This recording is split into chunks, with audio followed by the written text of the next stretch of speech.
In 2005, the so-called cluster approach was introduced as a new element of the international humanitarian coordination system.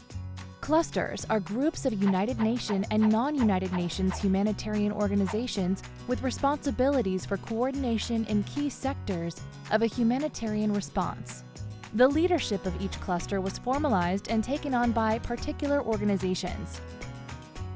UNICEF holds a unique role as a cluster lead agency for 3 clusters: nutrition, water, sanitation and hygiene, WASH, education, co-led with Save the Children International, and 1 area of responsibility, child protection.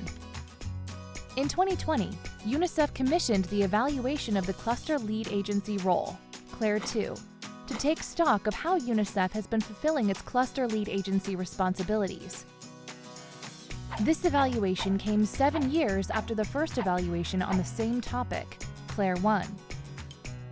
CLARE II adopted a mixed methods approach based on virtual data collection due to COVID-19 restrictions. 9 countries were selected for primary data collection. Here are some key findings of CLARE II. UNICEF has generally delivered on the coordination responsibilities of its cluster lead agency role, but it performed less well on its leadership responsibilities. Since CLARE I, there have been achievements in staffing coordination teams. However, gaps remain at the country level, where these positions are not always filled in a timely and consistent manner. Clusters have taken on an increasing number of tasks over the years, often at the expense of strategic work. No clear direction has been given on how to manage this tension. The evaluation identified some promising examples of cluster lead agency leadership and partnership strengthening in clusters. However, the cluster lead agency role is not adequately valued or prioritized across the organization.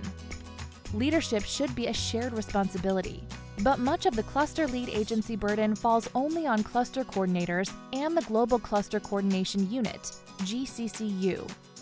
Cluster coordinator positions are not sufficiently incentivized within UNICEF, and coordination roles are not seen as attractive as others.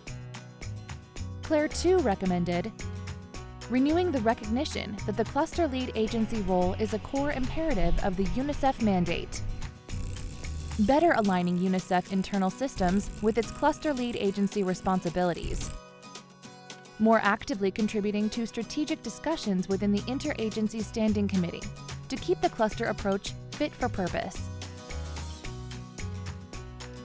For further information, please check out the full evaluation report at unicef.org/evaluation.